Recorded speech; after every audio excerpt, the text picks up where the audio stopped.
RDT ఈ పేరు ఉన్నారు కదా, రూరల్ డెవలప్మెంట్ ట్రస్ట్. అనంతపురం జిల్లా రూపురేఖలు మార్చిన ఒక సంస్థ ఇది. ఈ ఆర్డిటిని స్టార్ట్ చేసిన వ్యక్తి పేరు father Vincent Ferrer. Vincent Ferrer గురించి ఈ వీడియోలో తెలుసుకుందాం. సో విన్సెంట్ ఫెర్రర్ స్పెయిన్ దేశానికి చెందినవారండి. 1952లో ఇండియాకి వచ్చారు.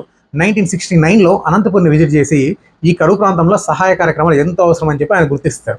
సో ఆ విధంగా రూరల్ డెవలప్మెంట్ ట్రస్ట్ని మొదలుపెట్టారు విన్సెంట్ ఫెర్రర్. ఈ rural development trust health, education, women empowerment, irrigation, housing ఇలా ఎన్నో ఏరియాస్లో వర్క్ చేసి అనంతపురాన్ని సిగ్నిఫికెంట్గా ఇంప్రూవ్ చేసింది. బత్తలపల్లిలో మీరు ఆర్డిటి హాస్పిటల్ పేరు వినే ఉంటారు. ఇది కూడా ఫాదర్ విన్సెంట్ ఫెర్రర్ యొక్క కృషి ఫలితమే.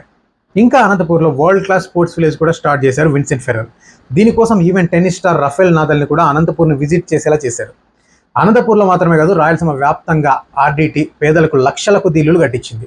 ఎన్నో చెక్ డ్యామ్లు, డ్రిప్ ఇరిగేషన్లు, ఉద్యోగ అవకాశాలు, స్కాలర్షిప్లు ఇలా ఆర్డిటి అనంతపూర్ బేస్డ్గా రాయలసీమ ప్రాంతంలో పేదరికాన్ని నిర్మూలించడానికి ఎంతో కృషి చేసింది, చేస్తూనే ఉంది. ఫాదర్ విన్సెంట్ ఫెర్రర్ 2009లో మరణించినా కూడా ఆర్డిటి ఇప్పటికీ ఎంతో యాక్టివ్గా పనిచేస్తూనే ఉంది. రాయలసీమ ప్రాంతానికి ఇంతటి సేవ చేసిన ఫాదర్ విన్సెంట్ ఫెర్రర్ని కరువుసీమ కర్ణుడు అని చెప్పి ఈ ప్రాంతం ప్రజలు గౌరవిస్తారు.